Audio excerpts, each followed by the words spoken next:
Nggak tahu lah ya, tadi dari mulai kita mengurangi, ya wes lah, kita di sana aku mengurangi kayak kita nggak minum lah ya, tapi tiba-tiba dia kayak ngilangin aku, katanya aku tuh gini lagi aku kan aku rela kayak aku dibanting-banting, aku nggak masalah tuh apa, tapi sama aku yang masalah. Pemirsa, hasil otopsi tim dokter forensik Rumah Sakit Dr. Sutomo Surabaya terhadap korban penganiayaan oleh anak seorang anggota DPR RI cukup mencengangkan. Ditemukan banyak luka di sekujur tubuh mulai dari kepala, leher, perut hingga kaki bagian paha dan juga 3 tulang iga korban putus diduga akibat dilindas mobil tersangka. Hah? Gak tahu. Aku mau keluar tiba-tiba di jalan gak bisa keluar. Iya.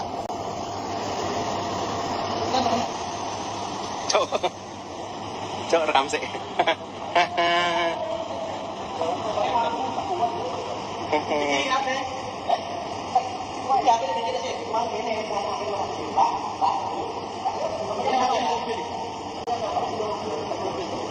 Oh temennya, anak teman cok.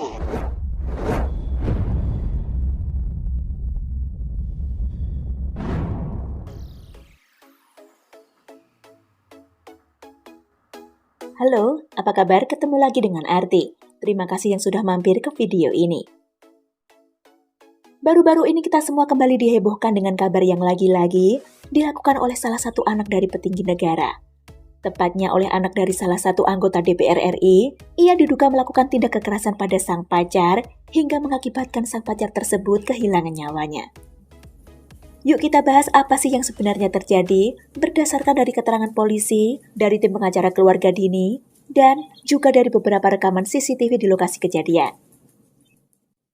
Dini Sera Afrianti, wanita berparas cantik kelahiran Sukabumi 1994 ini, merupakan anak kedua dari 4 bersaudara. Ia dikenal sebagai seorang TikTokers yang sehari-hari juga mencari rezeki sebagai SPG. Dari penghasilannya itulah, Dini Sera Afrianti yang akrab disapa Andini atau Dini ini bisa mengirim uang untuk biaya putranya di kampung halamannya, yakni di Sukabumi, Jawa Barat.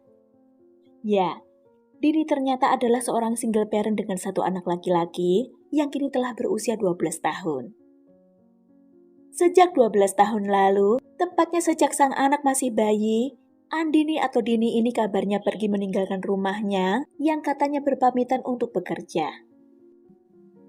Menurut penuturan Ketua RT di desa tempat tinggal keluarga Dini, di Kampung Gunung Guru Girang, Desa Babakan, Kecamatan Cisaat, Kabupaten Sukabumi, Jawa Barat. Dini pergi dari rumah tak lama usai melahirkan putra satu-satunya saat Dini masih berusia sekitar 17 tahun. Nah, sejak itu Dini ini katanya belum pernah kembali ke kampung halamannya. Bahkan, sang putra pun belum pernah melihat wajah cantik sang ibu sama sekali. Hanya saja kabarnya Dini selalu berkomunikasi dengan baik dengan keluarga dan juga kerap mengirimkan uang untuk biaya hidup keluarga di kampung. Sejak beberapa tahun lalu, Dini mulai menjalani profesinya sebagai seorang SPG di Surabaya. Selain itu, Dini juga diketahui aktif sebagai konten kreator di aplikasi TikTok dengan nama akun Baby Andin. Berwajah cantik dengan video unggahan yang menarik, membuatnya memiliki cukup banyak pengikut di akun @babyandin tersebut. Karena wajah cantiknya pula lah yang membuat Gregorius Ronald Tanur, pria berusia 31 tahun yang biasa disapa Ronald ini, tertarik mendekati Dini hingga mereka resmi berpacaran sejak 5 bulan yang lalu, yakni sejak sekitar bulan Mei 2023. Berdasarkan penelusuran, Ronald yang berumur 31 tahun tersebut berprofesi sebagai investor saham yang pernah tercatat memiliki kepemilikan PT Bekasi Asri Pemula Tbk pada tahun 2022.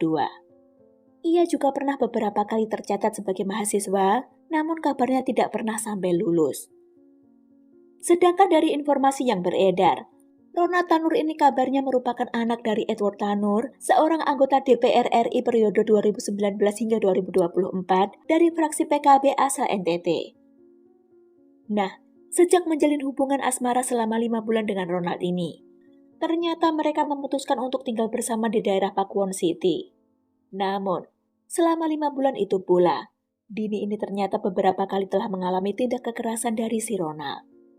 Hal itu beberapa kali juga sempat diceritakan oleh Dini pada salah seorang temannya.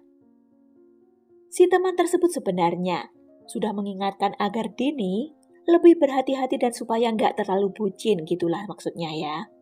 Jangan sampai karena bucin terus sudah diperlakukan kasar, masih aja lanjutkan hubungan. Namun nyatanya, peringatan itu tak begitu dihiraukan oleh Dini. Itu terbukti dari beberapa unggahan video Dini di akun TikToknya, yang beberapa kali tampak bersama Ronald, dan tampaknya Dini merasa sangat bangga dan bahagia saat berada di sisi pria itu. Meskipun beberapa kali Dini juga membuat postingan video yang seolah-olah menyindir sang kekasih, termasuk unggahan video terakhirnya di tanggal 3 Oktober 2023. Unggahan video terakhir Dini tersebut seolah-olah menjadi petunjuk atau firasat untuknya.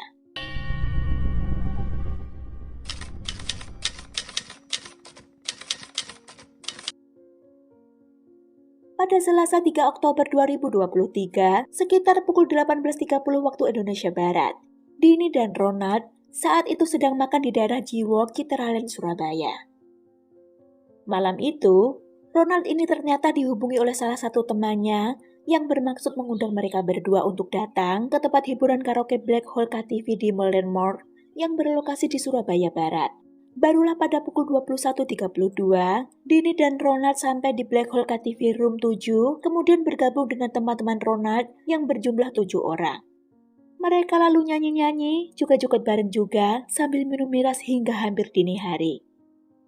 Ketika jam menunjukkan pukul 00.10, Ronald dan Dini akhirnya memutuskan untuk pulang saat keduanya sama-sama sudah mulai puyeng akibat miras. Pada saat itulah, ada salah satu petugas keamanan mall yang mengetahui bahwa Ronald dan Dini sedang terlihat mulai bertengkar. Saat itu, teman-teman Ronald memutuskan untuk pulang duluan alias meninggalkan mereka berdua di sana. Dari keterangan Ronald, dalam pertengkaran itu dirinya telah melakukan penendangan ke arah kaki kanan Dini, hingga membuat posisi Dini jatuh terduduk. Dalam keadaan Dini terduduk itulah, Ronald yang masih memegang botol minuman keras, memukulkan botol itu ke kepala Dini hingga 2 kali. Setelah itu, cekcok masih berlanjut hingga mereka berdua sudah berada di dalam lift, bahkan hingga mereka tiba di parkiran basement Mall Landmark. Sesampainya di basement, Dini lalu keluar dari lift, mendahului Ronald sambil main handphone, hingga sampai di depan mobil Innova Nopal B1744BW, warna abu-abu metalik yang merupakan milik Ronald. Sembari menunggu Ronald yang masih berjalan di belakangnya, Dini ini diketahui duduk bersandar di bagian pintu sebelah kiri mobil Innova tersebut. Jadi posisi Dini ini belum masuk mobil ya, masih bersandar di bagian pintu luar. Nah, sementara Ronald yang telah sampai ke mobil masuk ke kabin mobil bagian kemudi lewat pintu sebelah kanan. Seketika itu juga, begitu mobil berhasil di-starter, Ronald ini langsung melajukan mobil itu belok ke arah kanan, yang kemudian mengakibatkan sebagian tubuh Dini terlindas mobil tersebut, bahkan hingga terseret sejauh kurang lebih 5 meter. Barulah, setelah itu Ronald menghentikan mobilnya, lalu keluar dari mobil saat ada sejumlah petugas keamanan datang ke lokasi. Hah? Gak tahu. Aku mau keluar, tiba-tiba di jalan, gak bisa keluar. Cok, rekam sih.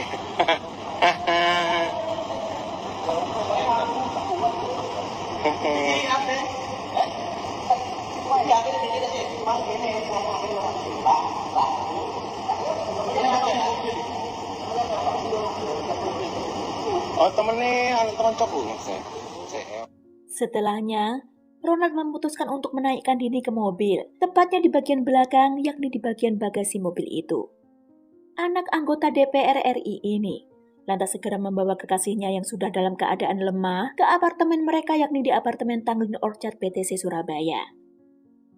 Selanjutnya, pada pukul 01.15, sesampainya di apartemen, Ronald memindahkan Dini dari bagasi mobilnya ke kursi roda. Saat itu kondisi Dini semakin mengkhawatirkan. Ia yang habis terlindas mobil dan terseret sekitar 5 meter, sudah dalam keadaan yang semakin lemas. Barulah ketika itu Ronald merasa panik, sempat mencoba untuk memberikan nafas buatan sambil menekan-nekan dada korban. Namun, tidak ada respon lagi dari Dini. Pak! Pak, ini mati ya, Pak? Pak, telepon dulu, Pak. Ini mati, Pak.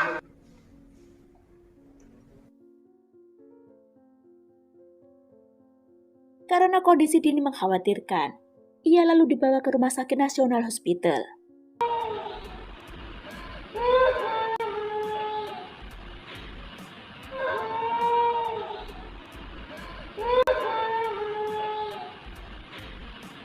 Tapi, setelah sempat menjalani penanganan di rumah sakit, dinyatakan meninggal pada pukul 02.32 waktu setempat. Setelah itu, sekitar pukul 5 pagi itu, Polsek Lakar Santri menerima laporan dugaan penganiayaan yang dibuat oleh ibu dari Dini Sera Afrianti, yang kemudian laporan tersebut diteruskan ke Polrestabes Surabaya.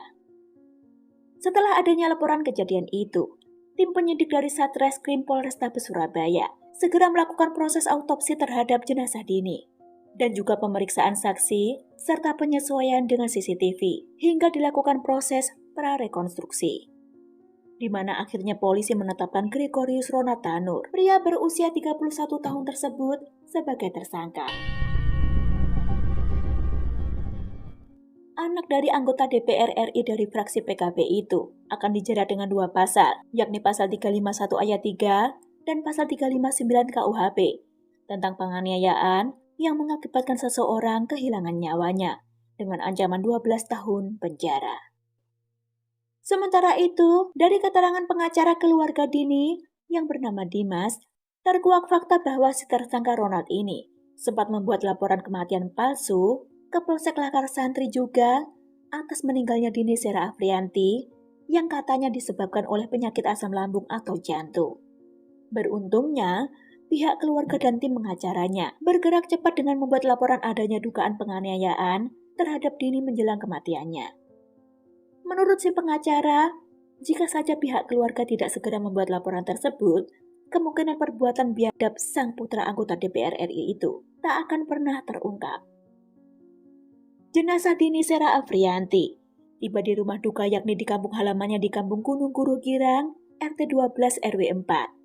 Desa Babakan, Kecamatan Cisaat, Kabupaten Sukabumi, Jawa Barat, pada Jumat 6 Oktober 2023 sekitar pukul 4 subuh.